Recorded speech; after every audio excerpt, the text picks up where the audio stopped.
Two war horses of the sport will meet again on September 29th in San Jose, California at Bellator 206. Bellator MMA, Bellator 206, whatever you want to call it. I think it's Bellator MMA 206. Two legendary fighters. I mean, what can I say? Rampage Jackson, former UFC light heavyweight champ. Wanderlei Silva, former Pride middleweight champ, light heavyweight champ, whatever you want to distinct there. The divisions were very different at that time in MMA. And Wanderlei won so many fights in Pride, I don't even know. It's a ridiculous amount. He literally is the first guy that comes to mind when I think of Pride FC. Pride Fighting Championships. Pride Fighting Championships was the ultimate spectacle of MMA. There was the ramp, there was the Sandstorm song when Wanderlei Silva was rolling his fists, rolling his wrists, trying to get his hands loose. He was literally the epitome of doom in the cage. You were doomed, or in the ring, in the Pride ring. It was an actual boxing ring that they fought in with the 4-ounce gloves. No wrestling shoes, bare feet, short shorts. Wanderlei Silva just rocked the house in Japan a time or two in his day. And for such a legendary fighter, for all the success he had in Pride, he had some success, very limited, I should say, success in the UFC. And that happened with a lot of guys. It happened with him. It happened with Mirko Krokop. Those were two guys that were two huge ads for the UFC at that time when Pride folded and the UFC pretty much got their hands on all their fighters. The two big names that were coming over were Wanderlei, were Mirko, and neither one really lived up to their potential. Neither one of them saw the days that they had in Pride, as I set my keys down here. Sorry about that. So we fast forward. It's a very easy estimation to say that Wanderlei Silva is out of his prime. He's not the fighter that he once was. He's a guy that realistically should have retired 3-4 years ago and did actually retire and was out of the sport for a period of time. But I've always said, who am I to say when a fighter should stop? I've never fought in a cage. I've never been through wars like Wanderlei Silva. I've never made, the fighting impact on the sport that these guys have had. Guys like Wanderlei, guys like Chuck, guys like Tito. Who's to say when those guys should stop but them? If there's still a market for that, if people still want to see them fight, then they should make as much money as they humanly possibly can for their family and call it a day when it's for sure time to hang them up. When there's no interest, when the interest is gone of seeing those guys fight, that's when they should stop. And as of now, the interest has not disappeared. There's still a market for these older fighters. And the reason why is because they're so respected and they're so revered, because real, true MMA fans know and understand what these guys did for the sport. Without these guys, this wouldn't even be where it is. Wanderlei is one of those guys. So is Rampage. And you want to talk about two guys in Pride, Rampage was another one that brought the house down in Japan for many years. And the rivalry took place twice in Pride, once in the UFC, and once in Bellator, now upcoming September 29th. So this is probably one of the few rivalries that I could say spans over 3 promotions, Pride, UFC, and Bellator. And I think that's cool. I honestly, I think that shows that these guys have been relevant. They've been two just nasty pit bulls in the cage for many years, not just amongst, fights against each other, but they fought the who's who in their generation. And who can forget Rampage's knockout of Chuck Liddell? That was the end of the championship, Chuck Liddell. We never saw that again from Chuck Liddell. We never saw him regain that title. as much as he wanted to. That was the beginning of the end for Chuck Liddell's UFC championship career. And for Wanderlei Silva, it was, let's put him in there. Let's see what happens. Will he get a belt? Maybe. We'll see. Really what it turned into was, well, he's not going to touch a belt, but he is going to be an entertaining fighter. He is going to get people in the seats, and people will show up to watch him fight. And that's what he's always been. I mean, despite the fact that he was winning Pride belts and things like that, which were great. It was a great time back then. He was the man. He was on posters. He was on billboards all around the world. He was a global superstar. He didn't have that success in the UFC. There were some close losses. There were some unanimous decision losses. There were some losses where he really got roughed up due to the fact that he has that scar tissue that he received from all of the wars that he went through in Pride, which were real wars, fights with Rampage, fights with Dan Henderson, fights with Crow Cop. For Pete's sake, the guy actually fought Mark Hunt. And when you think of the size disparity, there's a big size disparity there. Mark Hunt is like 290 pounds on a average walk-around day. And Wanderlei Silva barely weighed at the time over 200.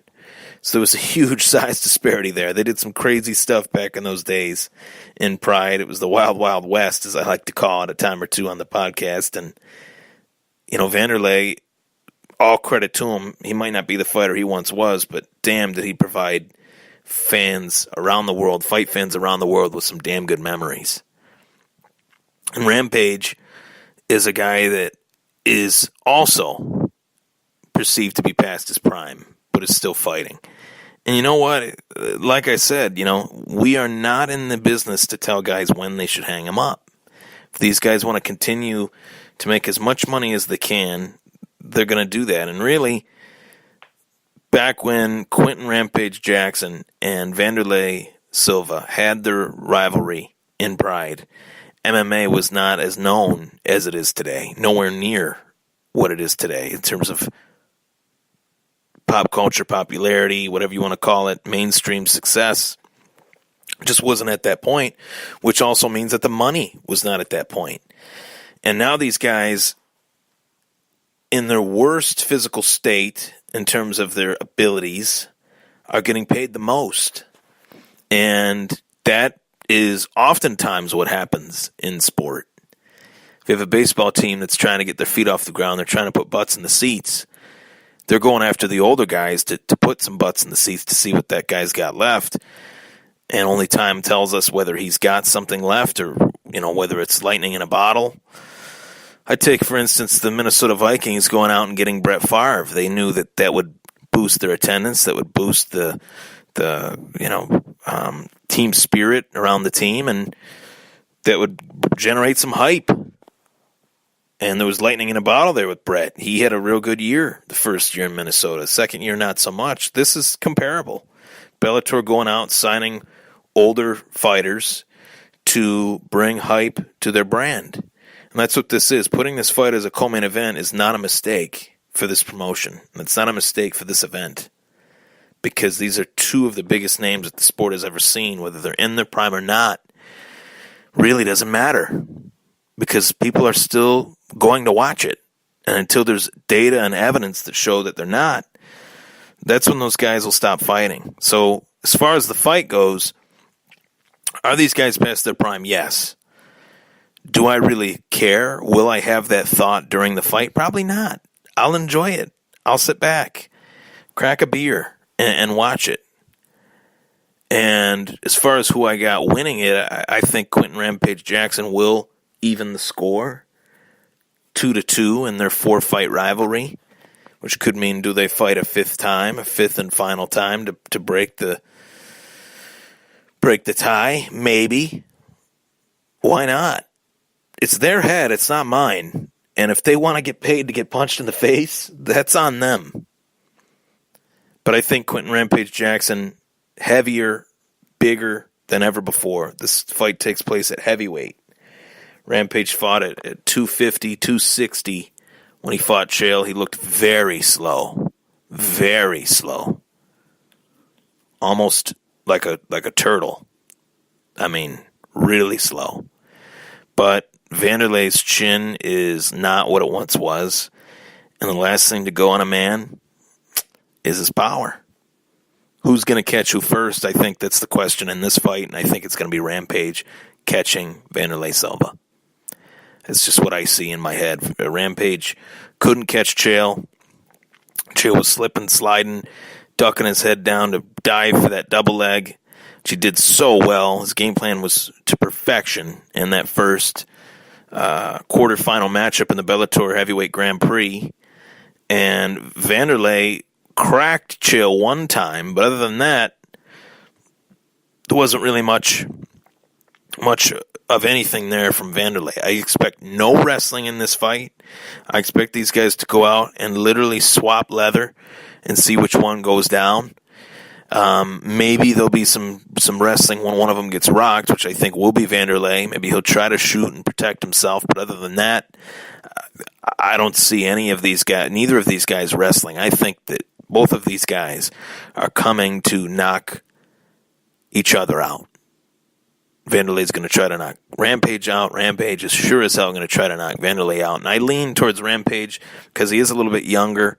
Although he's big in a bad way, he's fat, really. Quentin Rampage Jackson is as fat and as large as he's ever been. I hate to say it, but it's just the truth. When you're older, you can't cut weight the way you used to, and really, Bellator doesn't really seem to care because he's a name and he puts butts in the seats again. It's just that same principle.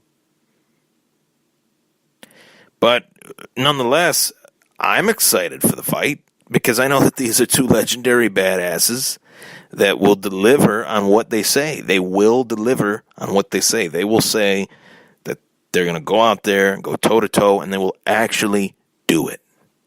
They will actually do it. I would be stunned if one of these guys tried to take the other one down. I'd be stunned if this was a boring fight. I would be very disappointed if this fight went the full 15 minutes, the 3 5-minute rounds. Very, very disappointed. We'll see. Are both of these guys so far out of their prime that it will go the 15 minutes? That is a possibility. And if that's the case, if this is a slobber knocker and it's a drag-out, slobber fight, that's very bad, and neither of these guys should fight anymore. If they look old while fighting, they got to go. But I don't think that's the case. I think Quentin's still got a little juice left. I think Wanderlei is out the door soon. This could very well be his last fight.